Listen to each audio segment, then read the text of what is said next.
रीवा के जीएमएच हॉस्पिटल में इंजेक्शन लगाने से चली गई 5 प्रसूताओं की याददाश्त।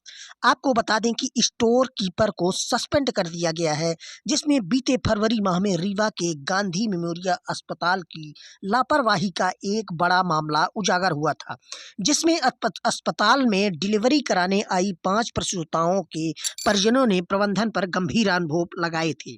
परिजनों का आरोप था कि डॉक्टरों के द्वारा प्रसूताओं का गलत तरीके से इलाज किया गया। इसके चलते उनकी याददाश्त चली गई।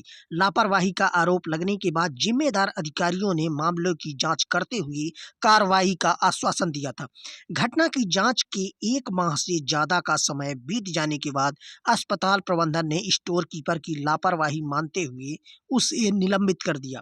रीवा के गांधी मेमोरियल अस्पताल में प्रसव पीड़ा से कराहती 7 महिलाओं को एनेस्थीसिया का इंजेक्शन लगाया गया था, जिसे 2 महीने पहले ही अमानक घोषित कर ब्लैक लिस्ट किया गया जा चुका था। प्रसूताओं की डिलीवरी ऑपरेशन हुई थी।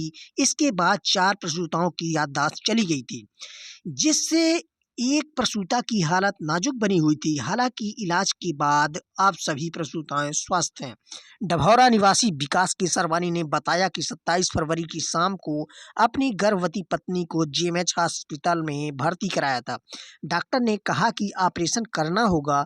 वहीं शुक्रवार की सुबह ऑपरेशन से डिलीवरी हुई। ऑपरेशन से हुई डिलीवरी के बाद उनकी पत्नी और नवजात बच्चा दोनों ही स्वस्थ थे। उसके बाद पता नहीं कौन सी दवा या इंजेक्शन दिया गया, जिससे पत्नी की हालत अचानक से बिगड़ गई। उसके हाथ और पैर जकड़ लिए गए। इसके बाद डॉक्टरों ने उसे आईसीयू वार्ड में भर्ती किया।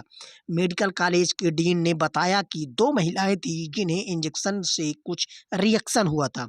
हमारी डॉक्टरों की टीम ने उचित इलाज किया था, जिसके बाद वो डिस्चार्ज होकर अपने घर चली गई। जच्चा और बच्चा सभी स्वस्थ हैं, लेकिन जिस स्टोर कीपर के द्वारा दवाई दी गई थी उसे निलंबित कर दिया गया।